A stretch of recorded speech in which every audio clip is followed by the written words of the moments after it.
How the most indestructible city in history finally fell, and who was really responsible. For 1100 years, nobody could take this city. Not the Persians, not the Arabs, not the Vikings, not the Bulgars, not the Rus, not the Seljuk Turks.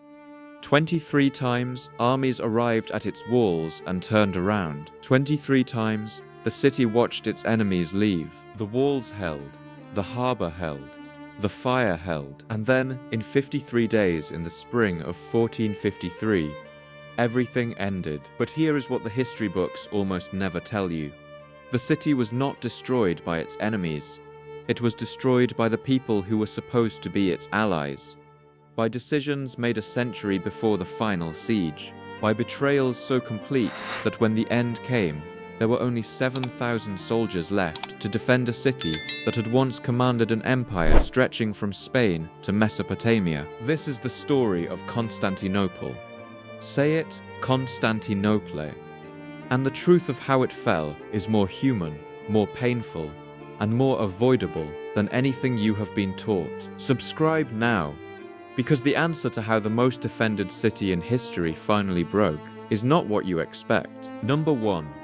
A man built a city and decided it would last forever. In the year 324, the Roman Emperor Constantine I chose a site on a peninsula at the edge of Europe and Asia and began building a new capital. Not Rome, something new, something his. He called it Constantinople, the city of Constantine. It was positioned on a triangle of land bordered on two sides by water, the Bosphorus Strait on the east, the Sea of Marmara to the south, and a natural harbor called the Golden Horn to the north. To attack it by land, you had to come from the west. That was the only direction. Constantine understood something fundamental about power. Location is destiny. Whoever controlled this narrow strip of water controlled the movement of goods between the Black Sea and the Mediterranean, between Europe and Asia, every ship carrying grain from Ukraine, every merchant carrying silk from China, every army moving between continents passed through this point. He poured resources into it. He brought art, monuments, and population from across the empire. He moved people there who did not want to go. He built an entire second senate and filled it with new senators because the old senators in Rome refused to leave. He built a city by force of will and called it the future. He died in 337, knowing he had created something that would outlast him by 1,000 years. He was right about that. He did not know what it would cost. Number 2. The walls were not just walls. They were an idea about what was possible. The original walls Constantine built were extended and doubled by Emperor Theodosius II in the early 5th century. What resulted was something that had no equivalent anywhere in the medieval world: a moat 60 meters wide, then an outer wall 10 meters high with towers every 50 meters, then a terrace, then an inner wall 15 meters high with towers reaching 20 meters. The towers were positioned so that archers on one could cover the approach to the next. For nearly 800 years, no army that attacked these walls by land succeeded. Arab armies in 674 and again in 717 arrived with massive naval fleets and infantry support. Both times they failed. The Vikings arrived, they failed. The Bulgars arrived, they failed. The Rus from what is now Ukraine arrived by sea, they failed. The walls did not just defend the city, they defined it. They were the reason Constantinople could exist as it did. Wealthy, cosmopolitan, confident, surrounded by a world that wanted what it had. Number 3. The secret weapon nobody could copy. In 678, during the First Great Arab Siege, something happened at sea that changed naval warfare forever. The Byzantine fleet deployed a weapon that Arab sailors had never encountered: Greek fire. It burned on water. It could not be extinguished with water. Water made it worse. It was launched through bronze tubes mounted on the prows of ships, projecting a stream of burning liquid onto enemy vessels. Arab ships caught fire. They could not put it out. They retreated. The formula was a state secret of the highest order. Emperors protected it with a level of security that would be recognizable to modern intelligence agencies. It was passed on in fragments to different people so that no single person knew the complete recipe. And at some point, the knowledge was lost. We still do not know what Greek fire was made of. Modern chemists have proposed petroleum, quicklime, resin, sulfur, and other compounds. No combination fully replicates what ancient sources describe. The secret died with the empire that kept it. Number 4. Justinian built the most beautiful building in the world, and it nearly broke him. In 532, a riot in the Hippodrome, the great chariot racing stadium at the heart of the city, turned into a full rebellion. The Nika riots, named for the battle cry of the crowds. Nika, victory. The rebellion grew until it controlled most of the city and was threatening to depose Emperor Justinian himself. He was ready to flee. His wife, Theodora, told him he was not going anywhere. She reportedly told him that the imperial purple was a fine burial shroud. He stayed. He sent his generals back into the city. Tens of thousands of rioters were killed in the Hippodrome. After suppressing the revolt, Justinian rebuilt the great church that had been burned in the fighting. He called it Hagia Sophia, Holy Wisdom. It was completed in 537 with a dome so large and so precisely engineered that contemporaries said it appeared to be suspended from heaven by a golden chain. For nearly 1,000 years, it was the largest enclosed space in the world. When Justinian first saw it completed, he reportedly said, "Solomon, I have surpassed you." Whether he actually said that, we cannot know.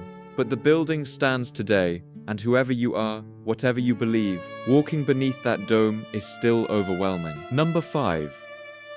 The battle that nobody remembers, but that started the end. In 1071, the Byzantine Emperor Romanos IV Diogenes marched east with a large army to confront the Seljuk Turks, who had been raiding Byzantine territory in Asia Minor for years.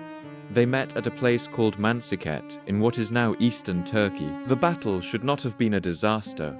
The Byzantine army was large and experienced, but during the fighting, part of the Byzantine force, commanded by a general named Andronikos Doukas, withdrew from the field at a critical moment. Whether this was a misunderstanding of signals or a deliberate act of political betrayal against an emperor his family despised is still debated by historians. The result was catastrophic. The emperor was captured. The army was broken. Asia Minor, the heartland of Byzantine territory, the source of its military manpower and agricultural wealth, began to fall to the Seljuks over the following decades. Constantinople never recovered those territories. The loss of Asia Minor meant the loss of the economic and military base that had sustained the empire for centuries. Everything that came after, the Crusades, the civil wars, the final siege, happened in the long shadow of that afternoon at Mansiket. Number 6. The people who came to save the city destroyed it instead. In 1204, an army of crusaders arrived in Constantinople. They were supposed to be passing through on their way to the Holy Land. Instead, they stayed, and then, for 3 days in April of 1204, they sacked the city. The soldiers who called themselves the defenders of Christian civilization looted the churches of Constantinople, the most Christian city in the world outside of Rome. They stole relics. They melted down bronze statues that had stood for centuries. They destroyed libraries. They took everything they could carry and broke what they could not. The Byzantine Empire, fragmented by the Crusaders who had come to help it, never fully recovered. When the empire was eventually restored in 1261, it controlled only a fraction of its former territory. The walls still stood, but the empire behind them was a shadow of what it had been. Number 7. The last great moment, and the man who made it possible. In 1261, the Byzantine general Michael Palaiologos retook Constantinople from the Latin Crusaders, who had been occupying it for 57 years. He had spent years building alliances, securing Genoese naval support, and waiting for the right moment. When the moment came, his forces entered through a gate that the Latin garrison had left undermanned. Constantinople returned to Byzantine control without a significant battle. Michael entered the city on foot, in a deliberate echo of the humility of the original Christian emperors. He was later crowned Michael VIII, the first emperor of the restored Byzantine dynasty. He would spend the rest of his reign trying to rebuild what the Crusaders had damaged and managing the growing threat from every direction. He died in 1282. The dynasty he founded would hold the city for another 170 years. But the empire they ruled kept shrinking, and the Ottoman threat kept growing, and the resources to defend the walls kept disappearing. Number 8. The civil wars that did more damage than any enemy. In the 14th century, the Byzantine Empire tore itself apart through a series of civil wars between competing claimants to the throne.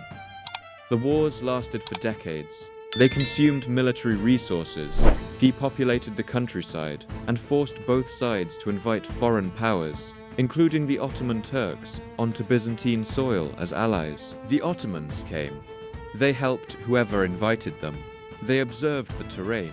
They learned the roads and the ports and the defensible positions, and then they stayed. By the mid-14th century, the Ottomans controlled most of Byzantine territory in Europe and Asia.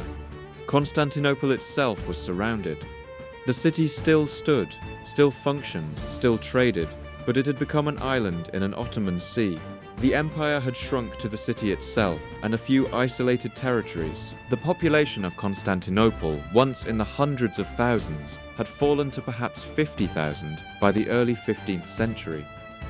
Large sections of the city were empty. Gardens and fields had replaced neighborhoods. The great city was hollowing out from within. Number 9. A 21-year-old sultan and the cannon that changed everything. Mehmet II became Sultan of the Ottoman Empire at the age of 19, was temporarily removed, and returned to power at 21. His first act on returning was to announce that he intended to take Constantinople. His advisors cautioned him. He ignored them. He commissioned a Hungarian engineer named Urban to build a cannon unlike anything that existed. Urban had previously offered his services to the Byzantine emperor, who could not pay him. Mehmet paid him. The resulting cannon was so large it had to be transported to Constantinople on a cart pulled by 60 oxen. It fired stone balls weighing over 300 kilograms. The sound of it firing could be heard from 40 kilometers away. Mehmet also ordered the construction of a fortress on the European shore of the Bosphorus to cut off Byzantine access to the Black Sea. The Byzantine Emperor Constantinos XI protested. Mehmet ignored him. By the spring of 1453, everything was ready. Number 10. 53 days. The Ottoman army that arrived before Constantinople in April of 1453 numbered between 60 and 80,000 soldiers. The Byzantine force defending the walls numbered approximately 7,000. 7,000 men defending 20 kilometers of walls against an army 10 times larger. The city sent desperate messages to Western Europe asking for help. The Pope sent ships. Venice sent a small fleet. The major powers of Europe, the kingdoms that had the military strength to make a difference, did not come. Old grievances, political calculations, and the sheer distance of the problem kept them away. The great cannon fired at the walls. The walls had survived 800 years of assault. They had never been designed to withstand artillery of this scale. The outer wall began to crack. Number 11. The night that decided everything. On the night of May 22nd, 1453, there was a lunar eclipse. In a city where religious symbolism permeated everything, it was interpreted as a sign. Prophecies circulated. Morale deteriorated further. Mehmet had been trying to breach the walls for weeks. The Byzantine defenders repaired the damage each night. It was taking longer than he had expected, and he had begun to consider lifting the siege. Then a small gate, the Kirka Porta, was left unlocked by accident or neglect during a sortie by Byzantine defenders. Ottoman soldiers found it. They entered. The breach was small, but the psychological effect was total. The defenders who saw Ottoman soldiers inside the walls began to break. It was not the cannon that took Constantinople. It was an unlocked gate. Number 12. The last emperor, Konstantinos Alethan Palaiologos, knew what was coming. He had spent months trying to get help from the West, writing letters to kings and popes and anyone who might listen, trying to maintain morale among his impossibly outnumbered defenders, trying to hold together a city that was already coming apart at the edges. The night before the final assault, he reportedly held a ceremony in Hagia Sophia. Defenders and citizens together, Orthodox and Catholic Christians who had spent decades in theological argument, praying side by side in the great church for the last time. People who knew it was the last time. When the final breach came on May 29, 1453, Constantinos XI reportedly removed his imperial insignia, the purple robes, the crown, everything that marked him as emperor, and charged into the fighting on foot as a soldier among soldiers. He was never seen again. His body was never definitively identified. Some accounts say he was killed in the fighting. Others suggest he survived and escaped. Most historians believe he died in the walls, anonymous in the chaos, the last emperor of a 1,000-year empire fighting alongside his soldiers at the very end. No grave, no tomb, no final words recorded. Just the last stand of a man who chose to die as his city died, rather than survive it. Number 13. What Mehmet did when he entered, and why it matters. When Mehmet II entered Constantinople on May 29th, he went first to Hagia Sophia. He had given his soldiers the traditional 3 days of looting that conquest, entitled them to under the rules of medieval warfare. But he had also given specific orders. The buildings were not to be burned. The infrastructure was not to be destroyed. He stood inside Hagia Sophia and converted it into a mosque on the spot. He picked up a handful of earth and poured it over his head, a gesture of humility before God. Then he reportedly wept. Why? Accounts differ. Some say he wept at the beauty of what he had taken. Some say he wept at the destruction around him. Some say it was a performance of piety. What is certain is that he preserved the city.